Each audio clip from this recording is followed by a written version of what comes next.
Hi all, my name is Christina Dunbar. I am from Scopely. Today I have the pleasure of doing the gender diversity panel. So diversity and inclusion is something that all companies are speaking about, and it seems to be very top of mind. However, gender diversity in the games industry continues to be a challenge. While we are making great strides to create groups like Women in Games and Girls Who Code, how many women are actually rising in the ranks of operations? I'm extremely proud to discuss this topic with these esteemed women, and I'm going to let them each introduce themselves, and can you give a little bit of background about your career and how you got to where you are? Lina? Hello, I'm Lina Chen. I'm the CEO and co-founder of Hydra. Hydra is a VC-backed mobile gaming company that makes games for young women. Well, most popular franchise it revolves around virtual pet eggs. And currently we're working on an app where you romance fictional characters. My career, well, before I started Hydra, me and my co-founder had no experience in gaming whatsoever or in tech. We just thought that there should be content for people more like us, more female-leaning content, and so we just set out to do it. It was a rough road, but we're here now. Congratulations. And Lyndsay? Yeah. So my name is Lyndsay Pearson. I'm the executive producer for The Sims with Electronic Arts. I actually started with The Sims about 14 years ago in QA. And I didn't think about getting into games because I played games, but I never thought about them as a thing anyone made. They just sort of appeared. And as I went to game developer conferences and my friends were in game development programs in college, I was like, wow, this is actually something that is pretty cool and has all the same fun stuff movies did, which is what I wanted to do, but you play them and they're interactive. So I joined EA and happened to be one of the people who loved The Sims, so of course they assigned me to it, and I haven't left. I love working on The Sims. It's a fun, very different kind of game. So, yeah. And Heather. Hi, I'm Heather Hazen. I am an executive producer, formerly of PopCap Games. I actually am taking the summer off. After 18 years of working, I have decided to spend the summer with my son. But previous to that, I worked on Bejeweled and Plants vs. Zombies. I was a part of the team that launched Bejeweled Blitz. I helped PopCap sort of navigate the crazy world of moving from PC downloadable to console and mobile development and make the transition from paid to free-to-play apps in the App Store, and have had the pleasure of working on some of the greatest franchises that PopCap has created. So that's me. All right, well, let's jump right into this. What are your thoughts on this issue in the games industry, and do you feel that any company, regardless of industry, is really getting it right when it comes to diversity and inclusion? Lyndsay? I think that there are a lot of companies making steps in the right direction, and the conversation is certainly changing. I go to the Grace Hopper conference every year, and they actually have a great measure they use for companies that they think are doing really well in this particular area. So it's really nice to see more and more companies showing up on that list. Of course, I'm totally blanking on who the one that won last year was, because that would, of course, happen. I think there's a lot of road left to cover, but it is exciting how many companies are making this a priority and making this conversation much more front and center.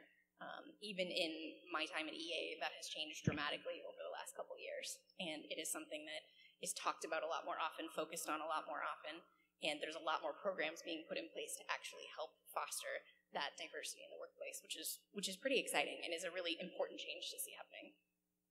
Yeah, I was going to add, I think one of the positive signs that I've seen in the industry is that companies are actually releasing diversity metrics publicly every quarter that you can actually take a look at and understand what diversity they have created in their company. And it's not just a gender problem, it's also an ethnicity problem. So I think it's great to see people owning the problem and talking about it. You know, you can see companies like Zillow in Seattle who have publicly stated that women make the same dollar for dollar as men in their company and have released those metrics, which is fantastic to see, especially since I live in Seattle, that, you know, companies here are really taking that step. And then there are famously companies like Tesla who have been slammed in the media for not having good gender diversity on their board, and they've just named Linda Johnson-Rice to their board of Ebony Media. So I think that type of progress really is encouraging. I have to say, when we started this company, one of the biggest reasons we thought this would be a good idea is because since I didn't come from the gaming industry, I was in TV. And so I was like, okay, let's learn about this industry and why there's no content for people like me and my co-founder. So I started going to gaming conferences probably 6 years ago, gaming and tech conference, and so it was a very homogenous crowd. And ever since then, I go to GDC every year, and you'll see by the number of people in line at the women's bathrooms that it is getting better. But at the time, we were like, oh, it is a problem, but it's also such a big opportunity right now for people who are diverse compared to who's in the industry, that you can, come in with a different perspective and capture a certain segment of the market that no one else is really addressing. So with your company being female-led and making games for people like you and your co-founder, are you also trying to be inclusive on male design for your company and getting different perspective that way? So we say we make female-leaning games, so you could be a man who enjoys more feminine playstyles, so we wouldn't make a competitive game, for instance, but it would be more collaborative or like romantic or nurturing or something like that. But it's not exclusive, in that we're not unfriendly to men. We're just not making masculine, aggressive games. Have you found that there are men that are really trying to get into your company, or are you actively having to seek them out? We have men at our company, yes. It's about 70% women, but generally, if they believe in the vision and they also enjoy that kind of play style, they want to make games that have a more feminine play style, they're more than welcome.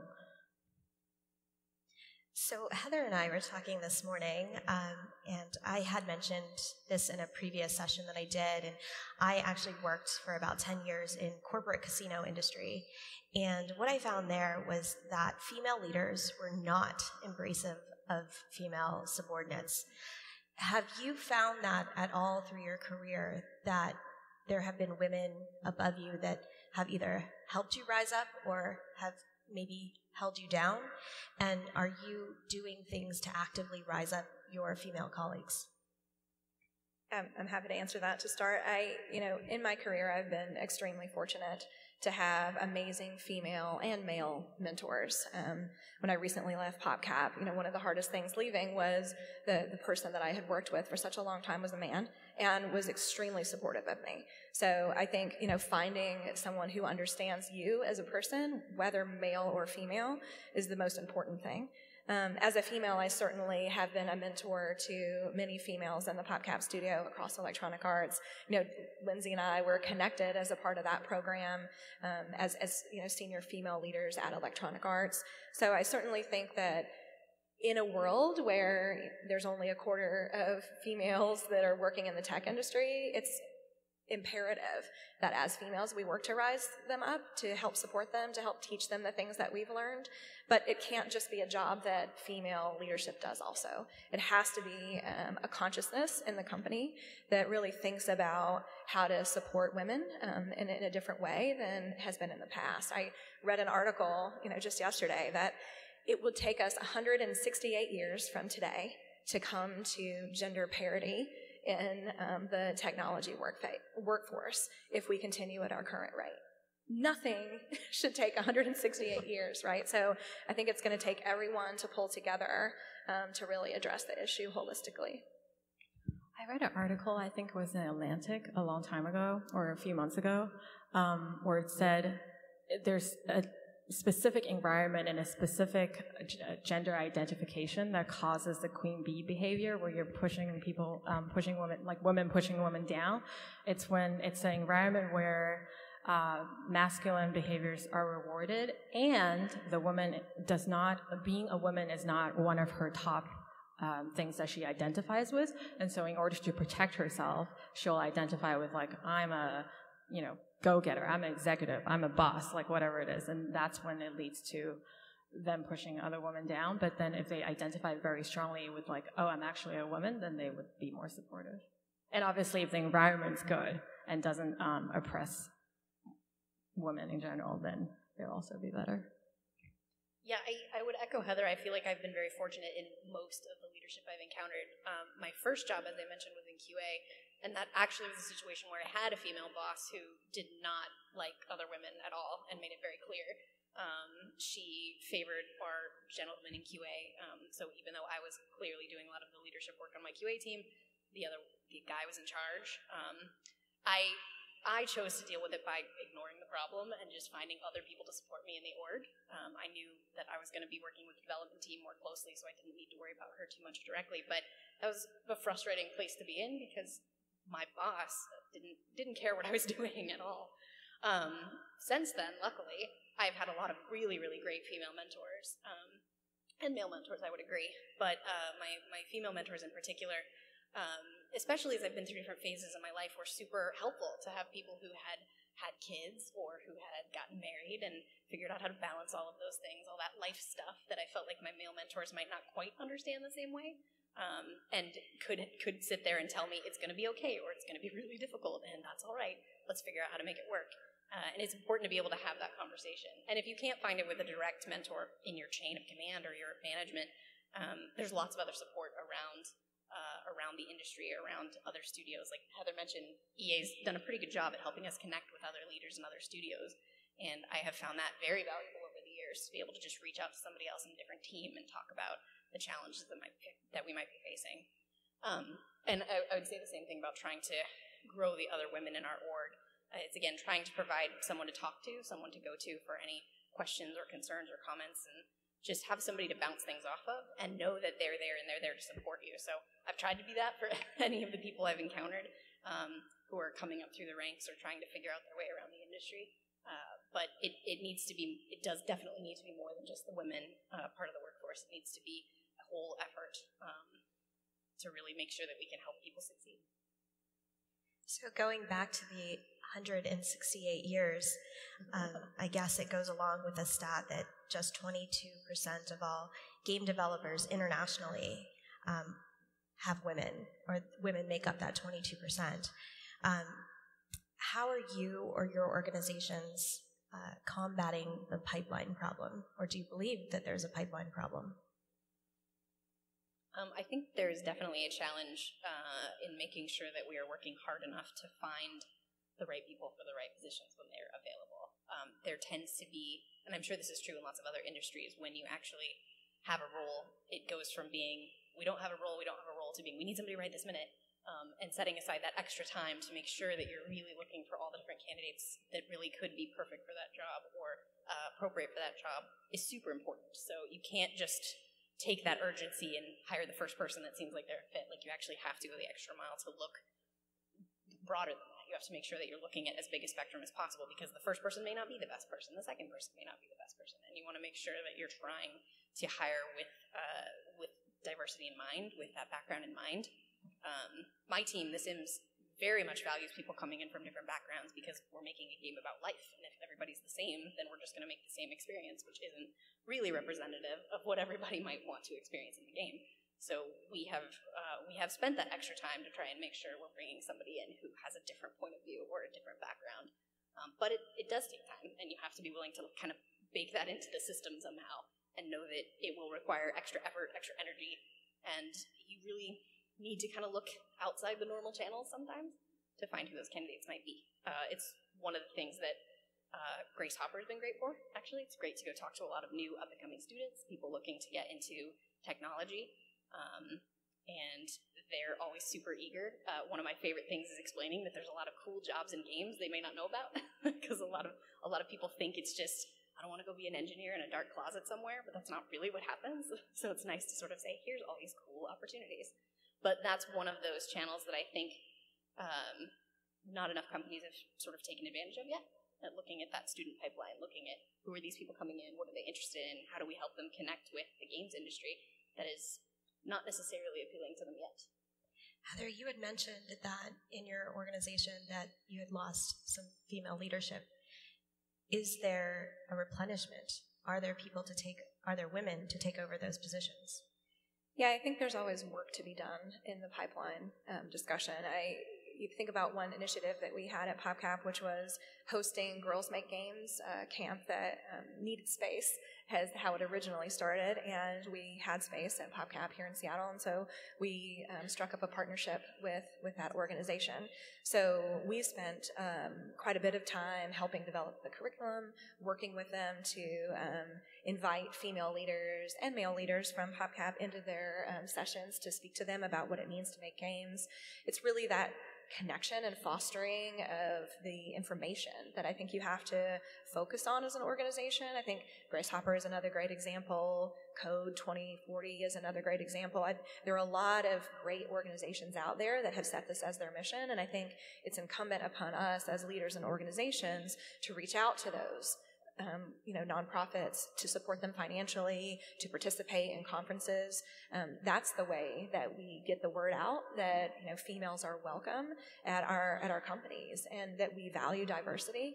It's something that PopCap tried very hard to do as a part of not only fostering these young women that were coming in and Girls Who Make Games, but also, attending Grace Hopper, taking resumes from a diverse group of people, making sure that that was provided to our recruiting team. It was extremely important. Now there's work to be done since female leaders have recently left PopCap, and I'm sure the team there is working on that. But that's certainly a part of the consciousness of a company that I think is required if we're going to make a change. Maybe from a different view, Lina, because you are 70% female, do you think that your female employees feel that they have life beyond Nyx Hydra? Do you feel that they can go out and get positions of equal seniority in the games industry? It's an interesting question, because a lot of people have said they're kind of afraid to go out because, what could the world be like what if it's not as, friendly and sort of accepting of all kinds of views and beliefs. We have a very, very diverse, in every sense of the word, kind of team. But the skills are there. So if we're just talking about skills and not company culture, I think they would do just as well in any other company. Depending on which company they're going to next, after Nyx Hydra, maybe they wouldn't enjoy it as much. Definitely a possibility. Now, going back to what you had mentioned, both about the funnel for the pipeline, Grace Hopper, there was an article that Blizzard had recently increased their female interns by 166% in the last year. Does this really solve the current problems, or does this work as a long-term strategy? Obviously, interns cannot come in and impact the business bottom line as much as somebody that has experience. I was going to say, I have been working in the games business for 18 years, right? And so when I first started, I was one of the only females at the PopCap studio. In fact, the only female at the PopCap studio who was working on making games. And so, I've seen a lot of change in the way that PopCap in particular, and then I had the benefit of having insight into how Electronic Arts worked when we were acquired. And I have noticed positive change in the pipeline, right? In just what we've already been talking about. Now, is there a way to bring senior leadership into games automatically today to solve the problem? I think that's a tough challenge, right? We've already seen people from other industries making the leap into games because leadership is important in business, and it's easy to take that fundamental skill set and apply that to different types of opportunities in games, which is great. I think being more accepting of not having, a staunch game background where you've been making games for 18 years, I think is an important step, because anyone that has leadership capabilities and who understands the ins and outs of a business decision, who's able to, stand in front of a team and convey a vision, could be a great game producer. And I think we don't do enough to sort of look outside of our industry to see where there might be great female leaders. So I think that is one area where we could improve. Yeah, I would definitely agree. That's a very good point. It's something I've actually only recently heard people starting to talk about too, is we should be looking at expertise outside of games. It's really easy to assume you have to have shipped 20 games, but that just doesn't happen anymore. There are very few people that actually have the luxury of doing that to get into those positions. But there are lots and lots of things happening in technology that are applicable to games. And as you said, it really just comes down to core leadership competencies. So I think, to your comment specifically about Blizzard, it's not a solve to make sure you have more interns, but at least it's a good step, right? At least it's showing a younger generation what it could be like to be part of these studios, and hopefully that studio is demonstrating an environment that these people would like to come back to. So theoretically, that is helping the pipeline, even though it's not solving the today problem. And I think what you were talking about is a better version of how we can actually address some of the higher levels today, is thinking about it beyond just games. Great point. So we talked about pipeline, and research and studies have shown that every person carries bias. Is unconscious bias training actually helpful? Lina? I think, so I was a psych major, and there was this implicit racism study, and so people, after they've been pointed out that they have that, you can actively, if you want to, work to counter it. So you have to actively every time put something before you make a judgment. So some training, it's not going to take it away, but it will help. Do you believe in the unconscious bias training, or is it something that is just a buzzword that's happening in this diversity and inclusion talk? Yeah, to be honest, I have never participated in unconscious bias training, so I don't know exactly what that would be. I do agree with Lina that, as humans, we are preconditioned to have unconscious bias. And no matter how hard we try, that is going to creep into our day-to-day experience of life. And so it takes consciousness, it takes awareness, it takes probably some processes to help combat those things. So that way we don't get into a situation where unconscious bias is unduly influencing our choices that we make in hiring or in promotion or, in any of the, important business decisions that need to be made. I feel as if recognizing that it is a problem and finding ways to put checks and balances against that is probably the best that I would know how to do with not having gone through any training. I think it's incumbent upon us to be aware of it for sure. But I think it's one of these emerging how do we tackle this problem? I think this leads right into what I think we all agreed was the most interesting question. There's been some discussion of AI and whether it's good or bad for diversity. Do you feel that artificial intelligence, which will reward behavior, is reflective of the designer's mindset, which might be wired to reward traditionally masculine decision-making? Lyndsay? I think that's a super interesting topic. I've read a little bit on it here and there about how the engineers' biases are coming through in the things that they can code. So I think it's something we have to be very cognizant of, and we have to pay attention to, and we have to figure out how to sort of check ourselves. It does tie back into the training you're talking about, and awareness is certainly the first step. I've seen a number of cases where simply pointing out to somebody, hey, maybe you don't realize your team is as homogenous as you actually are. They're like, oh, wow, I never noticed, right? So there's some amount of just pointing out that kind of thing, but you have to have people in place to be able to have that conversation, point out those challenges, so that you can all respond to them. So yeah, it's going to be an interesting phenomenon to keep an eye on, and I hope we can all learn to be a little bit more cognizant of it as we approach more of this AI stuff. But I don't know. You were reading about it. Yeah, I was. I have to admit I hadn't known very much about AI and gender diversity, and so I spent some time yesterday researching it, and I think one of the most interesting things that I uncovered is that in AI technology that has been built over the last, let's say 15 years, because it's a machine learning technology, it's learning from the bias that is already there, inherent in our society, right, that shows up in the internet, that shows up, in conversations with people. It was amazing to me to read about some of these AI machines that actually came back with derogatory jokes about women or really inappropriate comments about different ethnicities. And that was not because anyone was programming them as such. It's because that's what they were learning autonomously as a machine learning entity. And so, I won't go so far as to say, we have to address bias in society before we can address bias in AI, but I certainly think with untethered, access to information with no check and balance, it is a dangerous proposition because that exists already in our society. And when I first started thinking of AI, I thought, oh, we're talking about, masculine robots or names that were more male or voices that were more male. But then when you do more research, AI is about algorithms that provide you with information, right? And if we're not careful, we're going to continue to perpetuate this, stereotype that exists in our society already. And we don't want that, right? We want to move forward. We want machine learning and AI to be beneficiaries of our learning and, take that into the next step. So I think we have to be really careful and conscious about how we develop AI, not only from a games perspective, but also from a search engine perspective, from a recommendation engine perspective. It's going to continue, I think, to be an evolving topic. Any AI thoughts, Lina?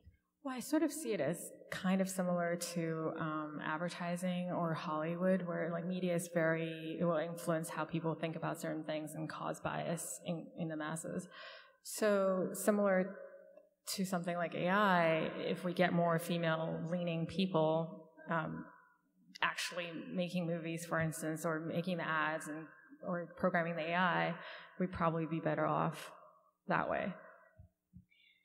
So I was super excited to do this panel, and I wanted to answer questions that people really had. And so I pulled some male and female colleagues of mine. And so the next couple of questions are very focused. Video game design now has a rich history of archetypes that often reflect the designers themselves, many of which were overwhelmingly male. The behaviors and rewards are so ingrained that the argument for a different designer's perspective can be met simply as counter. How do you judge the difference between a bad design and a fresh perspective? Heather? In all the hiring that you've been doing over the years.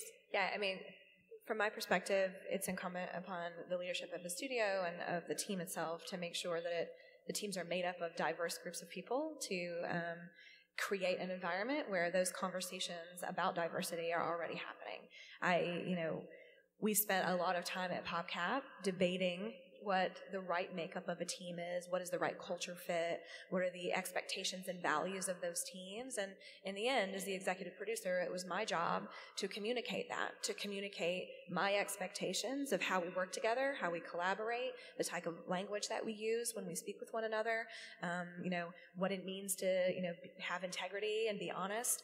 And so I think, having leaders in place that are encouraging those types of, intrinsic and fundamental values really sets the stage for conversation to not be dominated by one person or another. It really gives an opportunity for, collaboration and creative abrasion, because you don't want a group of people who just nod their head and go along, right? As a leader, I always try to cultivate people who disagree with me, who have a different point of view, and I think that's important. I think studios around the world should be thinking about that when they're making hiring decisions. They shouldn't hire people like they already have, right? It's important to bring in other people who can offer a different background or who have a different genre experience potentially, right? That is an important diversification of leadership that exists not only in games, but hopefully around the world in industry, right? Having more people with different sort of points of view really give us the eclectic sort of thought processes behind design and help push forward new ideas. When I heard your question, I thought, well, just let the market decide. If people like it, it's a fresh perspective, and if they don't, it's probably bad design. I think that, from the team's perspective on design and things being traditionally masculine and working perpetuates the fact that these things work, and I think makes people somewhat opposed to new ideas. How do you embrace that in your interviews or with your teams? I think if the assessment is, well, we've just sort of always done it this way and it works, you're not asking the deep enough question about what is it that someone's actually identifying with in your design or enjoying about your design. It likely is not because it's male. It means there's something else going on, and you need to dig at what that is and find out what the motivation is, what the actual connection is to your player. That's going to give you the right foundation to then talk about, okay, well then let's try this with a different perspective, let's try this with a different angle, let's try this with a different character, system, whatever, if you're going at the right thing.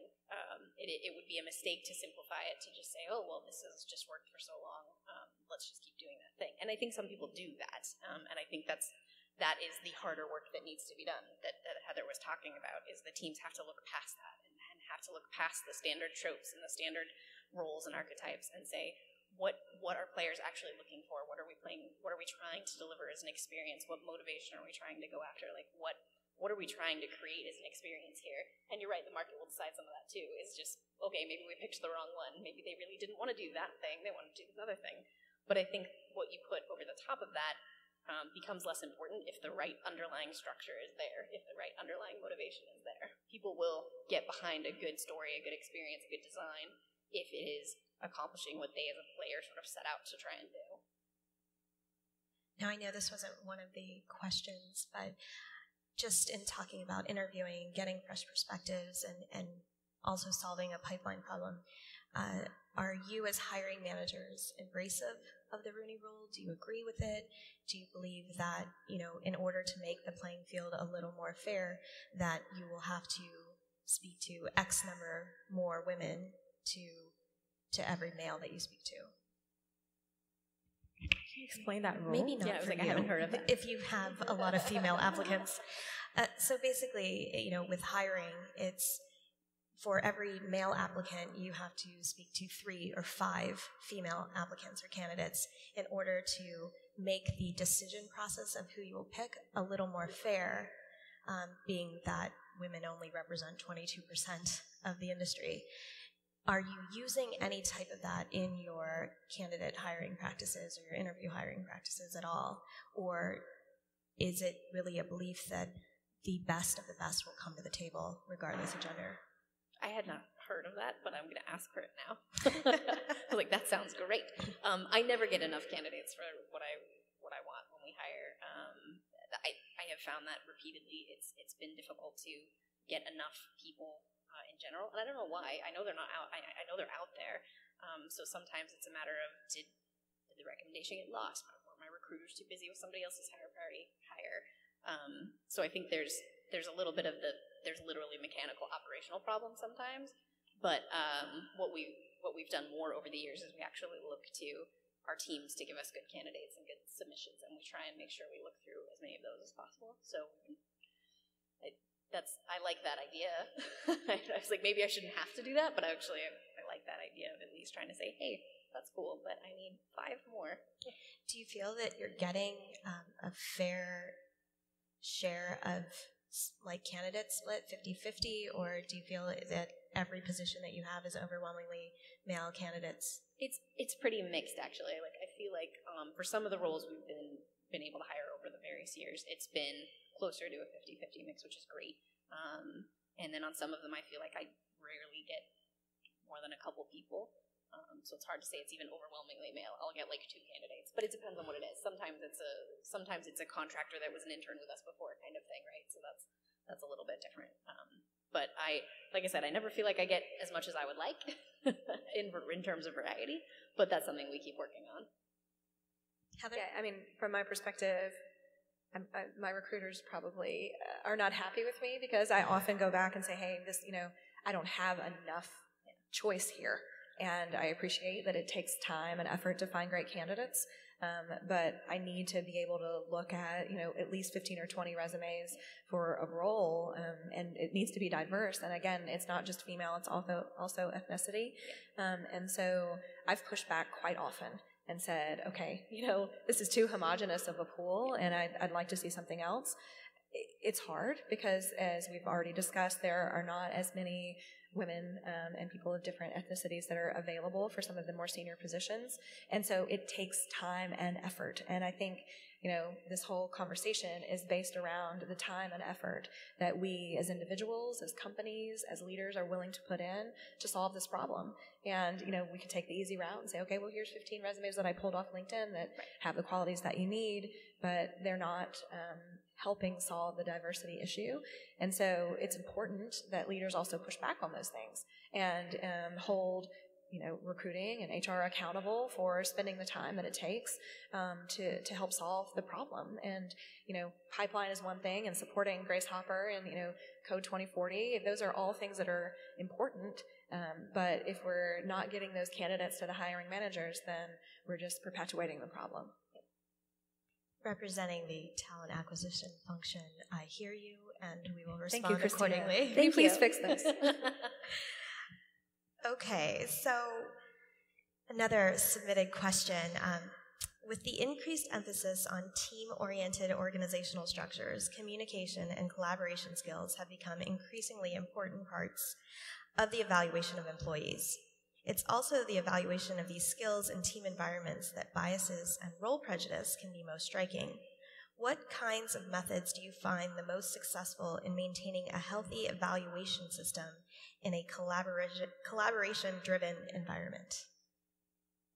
I actually gave a talk about this at EA last year, and one of the things that has made the biggest difference for my team is we talk about it a lot. We talk about, again, the Sims is a game about life. It's supposed to represent whoever you want to be, whatever you want to do. So it's really, really important that in our marketing and our advertising and our designs that we're reflecting that sort of inclusion everywhere that we possibly can. What that has meant is that our studio has had to get used to having rather uncomfortable conversations about that, where we'll literally have to review videos together and have to get okay with saying, like, hey, are there enough different ethnicities in this video? Are there enough different representations on this box cover? Are we showing enough body types, ages? Things that I think feel weird to other people have become more normal for us because we've had to sort of drill it into people over the years. And it takes a few leaders who are just okay being that voice in a room for a while for everybody else to start to feel okay to be that voice, which is great. I love it now when I have someone come up to me and say, hey, I noticed in that last screenshot, you didn't really have anybody that wasn't white. And I'm like, yeah, that's a really good point. That's not the goal. We need to do something better. So it's not about workforce, but about the conversation. And I think in a collaborative environment where you're trying to encourage everybody to chime in and have ideas, having that level of conversation helps them then feel good about coming to the table saying, hey, I actually think we could do better in this regard, or I would like to see us try and do more here, or I heard about this group I'd like us to work with. It's practice, honestly. Like you have to have leaders who aren't afraid to say that so that your team isn't afraid to say that, and then it just becomes more and more accepted and a little bit more normal. But it takes time. It's super interesting that your game is very resemblant of just population and so the questions that you're asking about your game, Heather, you worked on different types of games. Do you feel that the majority voice tends to be the winning voice? I would say that, majority is not always the ruling force in making games, right? You can have a group of people who have a great idea that tests poorly that you would never ship.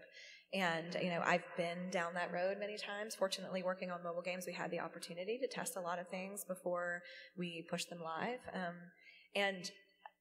That is the great argument solution, right? Whatever idea you might have, and Lina mentioned this earlier, is let the market decide. Let's not sit here and have an existential argument about whether or not this works. Let's actually put it into the game and find out what our players want. And having worked on Bejeweled for a good portion of my career and knowing that audience, it's a very interesting audience, right? It's mostly women who are age 45 and older who are not traditionally categorized as gamers. So how do you create an experience at the time? I wasn't 45, still not 45, but at the time I didn't know how to make games for those players, except I knew what motivated them. And it's interesting when most people are like, oh, women, female gamers aren't competitive. Bejeweled Blitz players are some of the most competitive women out there. And, it takes time to get to understand them. And it's funny, just even using pronouns, like when we refer to a player as she, is a very interesting sort of, change that you have to make. Because it's generally, designers are, well, he does this and he does that, and this is the way that the player, represented it. And we moved operations of Bejeweled Blitz to our studio in India. And that was a very interesting transition because we had to educate the Indian team about how these players play our game and who they are. We gave a big presentation with videos from women who had been, longtime players of Bejeweled Blitz, and it took them a lot of time to understand that a female is who we're going after, right? And this is how we think about making games here. So it certainly takes time and effort, to Lyndsay's point. Like, it has to be in the lexicon. It has to be part of the vocabulary of the way that you're thinking about making games, which is really an important thing. I don't think I answered your question about evaluation and collaboration, but it's an interesting anecdote about Bejeweled Blitz for sure. Well, I have been a Bejeweled player for a long time, and I usually play with my sound off because I look like I'm doing something else. But I think the first time that I had the sound on to the most recent game, to have this super deep masculine voice telling me how wonderful I was doing was very interesting, because when I play other types of games, it seems that I have a friendlier female voice telling me that I'm an awesome person. Do you think that was purposely, or has that always been the representative voice? Is a very controversial topic, so believe it or not. We've done many voice versions of the Bejeweled voice, and we've tried female versions, in fact, and we always ended coming back to the traditional male sort of deep, good job, awesome. For some reason, that tested the best with our audience, so we always stuck with it. But we've tried a lot of different voices.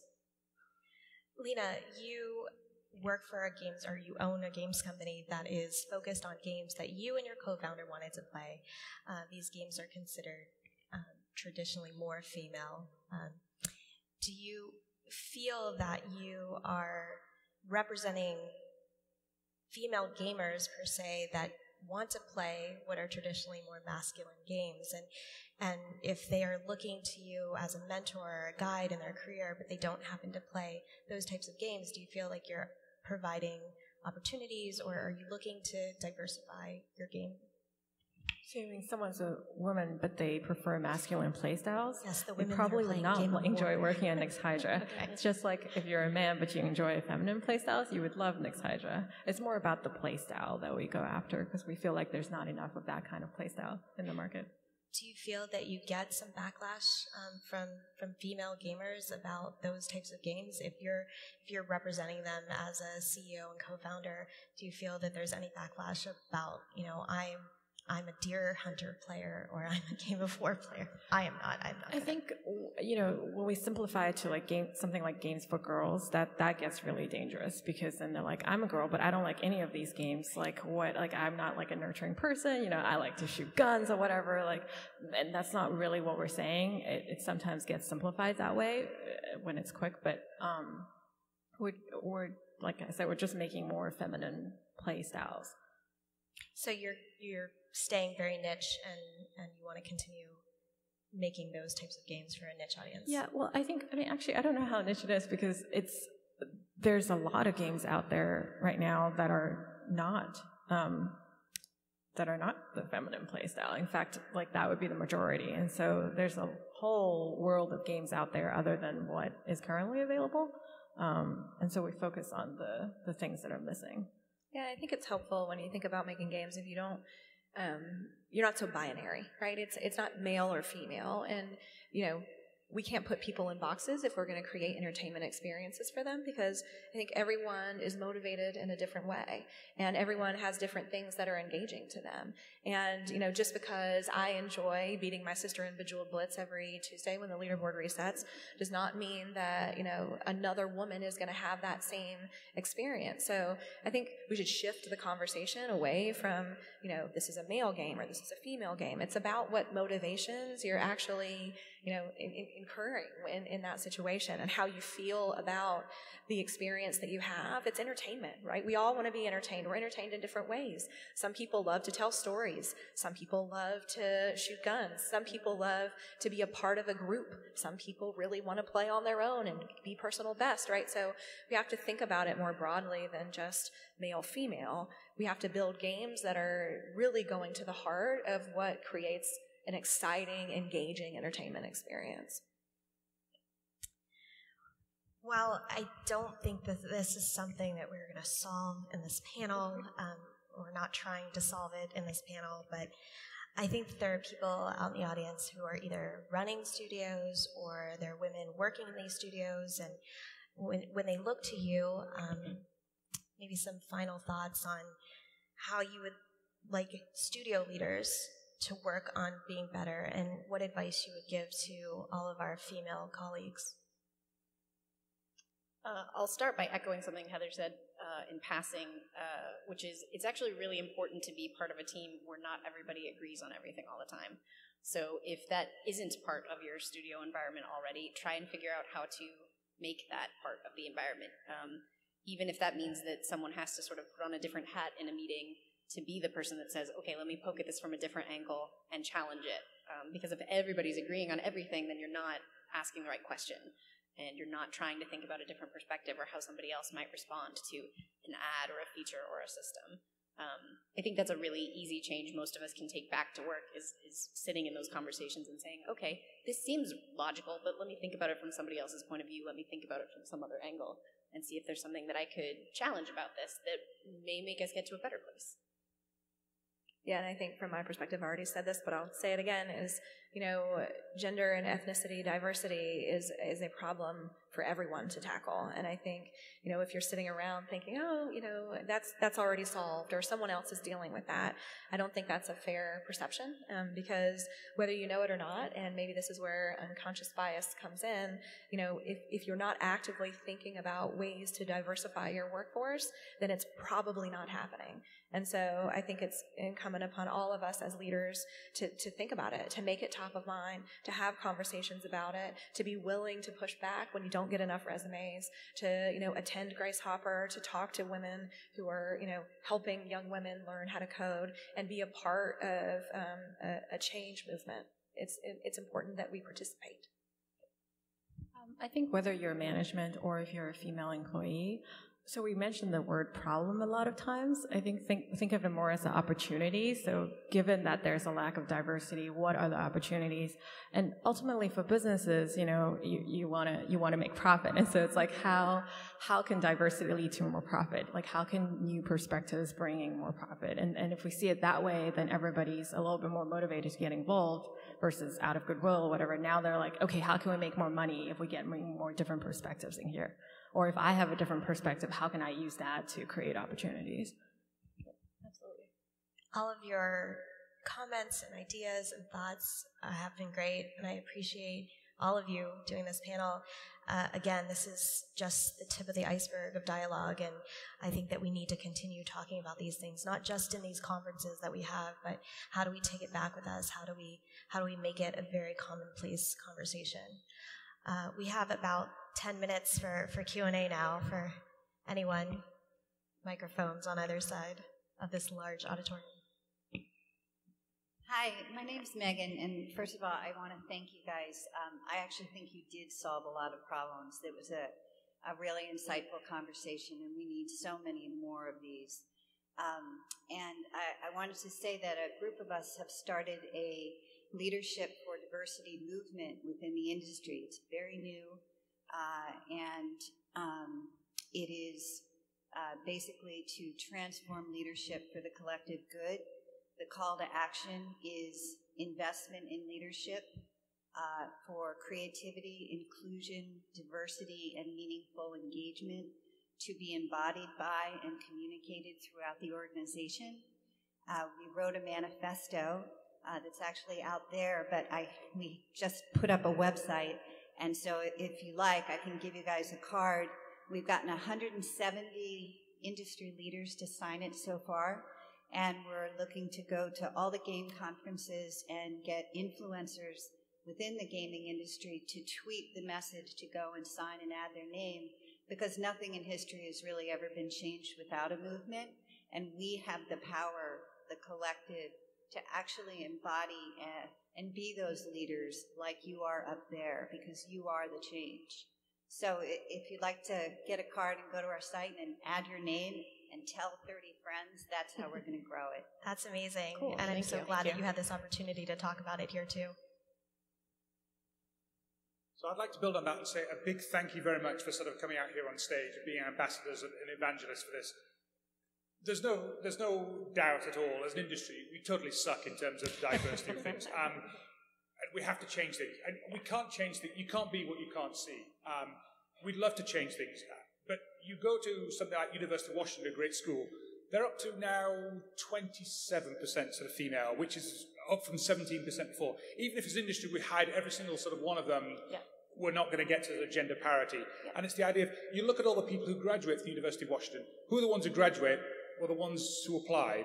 Who are the ones who applied? The ones who aced AP Computer Science. Who are the ones who aced the Computer Science? The ones who had a chance to take it. And it goes away back through sort of almost a kindergarten. So please continue to do what you are. Be role models for everybody. Evangelize and go to these events. Go to schools and sort of tell everybody about it, because it really is a pipeline problem. Even if I hired every single sort of one of the graduates that came out, we're not going to get parity. Less than 1% of PhD candidates are black women in computer science. And that sucks, so we have to change it. So please continue to evangelize, and thank you very much for being here. Thank you. And these women are just a great representation, and so glad to have you be a part of this conference, because when I was in Berlin with Casual Connect, the organizers of the conference just want this to be very top of mind. So Hi. So thank you so much. It was a wonderful discussion. I really enjoyed following it. And I found myself in my seat wanting to put my hand up many times. I'm not going to sit here and share every thought that popped in my mind, but I'll start by introducing myself. So I'm a game industry veteran, founder of my own game studio, and I'm here at Casual Connect really representing my game studio and our project that we're just about to release. However, I'm also a senior associate at Gender Intelligence Group. And Gender Intelligence Group basically facilitates gender intelligence training in industries around the world, primarily Fortune 100 companies. So most recently, I was in Las Vegas doing a 2-day workshop for executives at Zappos. As a game industry veteran, though, I'm committed and passionate to bringing gender intelligence to the game industry. However, at Gender Intelligence Group, I'm not involved in business development, and I'm really focused on making games, making great games, and working with great teams. And I found it difficult bridging my gender intelligence, my commitment to gender intelligence, with my work in the game industry. I've reached out to women's groups and offered to do free talks, which generally the Gender Intelligence Group doesn't do. They call me and say, "Hey, Stefan, we have a keynote for an audience that fits your culture," and then I'll go do that, or we have a workshop. Zappos is super casual, so that's an example of, me coming from tech, the startup world, and game industry. I can go and speak into their listening of their culture, right? So that's how they sort of pair their senior associates with the trainer. But the reality is I only spend, 2% of my time doing gender intelligence work. I spend all my time working on games. But this year I decided I would reach out to some women's groups and see if I could go and offer some talks, and I got a lot of pushback. And the biggest pushback I got was, "You're a man, and we're not really comfortable having a man come and speak about gender intelligence." And it really struck me as, I had an emotional reaction. I'm like, wow, this is probably what a lot of women experience in their various industries, trying to talk to men about diversity issues. Generally, when a company hires us, they're mature in their industry. They're already engaged in the conversation, so having a man come and talk is totally okay. Obviously, there's people in that room that would be uncomfortable with it, but I guess what I'm getting at is, what's your advice for bridging that gap? And the reason why I'm asking this is because at Gender Intelligence Group, I'm, in terms of senior associates, we have Harvard PhDs who are senior associates, and we have, global CEOs who are senior associates. I'm really don't fit into that paradigm, and that's why I only work with very specific companies. And at Gender Intelligence, they're 50-50 male, female. So I think it's a two-way street. The fact that women's group wouldn't be embracive of you speaking about something that is a concern to all of us is a problem, and we need to look at anybody who wants to be a solution for this as a voice to be heard. And so I don't have exact advice on how you can bridge that gap, but other than the world advice of, we just need to be talking about this, male, female, artificial intelligence. We all need to make it a priority. Absolutely. Our view is that it's not, when we say gender, unfortunately we think of the female side of the equation. Our perspective is it really is equally a male issue in a lot of industries, because if there's 80-70% male, then it actually is more so a male issue, and they just don't realize that. So the conversation tends to really be about the female side of the equation, and that's not how we approach it at Gender Intelligence. So, well, keep doing that great work. Yeah, and it's sure. Awesome to see so many gentlemen having questions. I'm going to come to this side of the room. Thank you. Thank you. Hi. Just wanted to approach when you guys are talking about presenting more doors or opportunities for females, especially to come into the industry, and kind of bridge another part of that question, which is it's a huge benefit in a space like this, which is a bunch of people who are in the industry or have a way to network with the industry. But in response to one of the earlier events about University of Washington, there's a lot of students and outsiders who play games but really don't understand a path that the door is actually available for them. They'll never see it. So I was just wondering what you guys would think about, places like this and conventions are great opportunities, but for you especially, where do you see other opportunities or avenues for people to expose themselves to a potential option? How do you know if you want a job in games? Yeah, I think that's a great point. I think a lot of people do not understand the kinds of jobs that are in games, or tech in general, to be fair. There's a lot of very standard ideas of what you do as an engineer, but there's so many different colors to that role, right? There's so many different jobs in tech. I think the conferences we've mentioned, as you said, are one of the greatest avenues to get to students.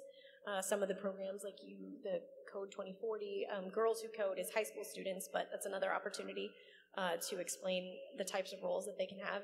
My team is actually doing a Girls Who Code field trip today. I'm missing it. I'm sad.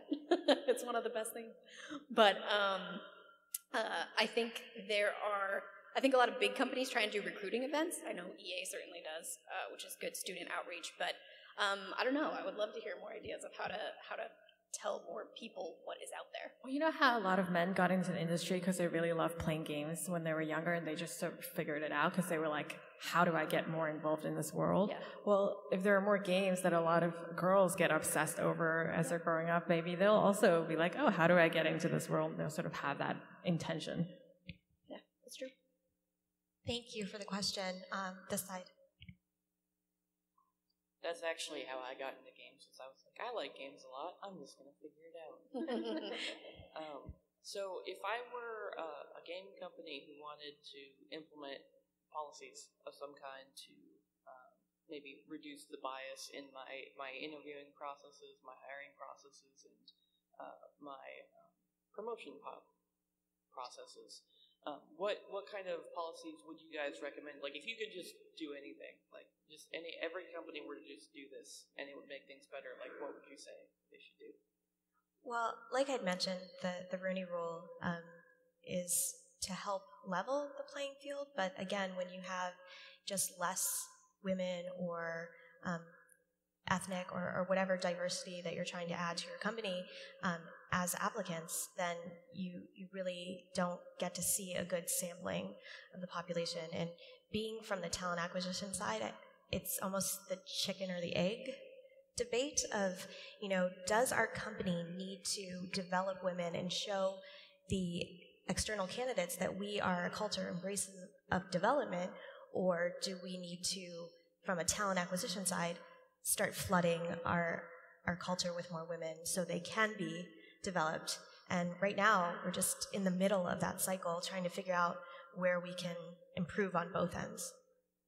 Yeah, I think from my perspective, setting a policy is always a good thing, but there's a mindset shift that needs to happen.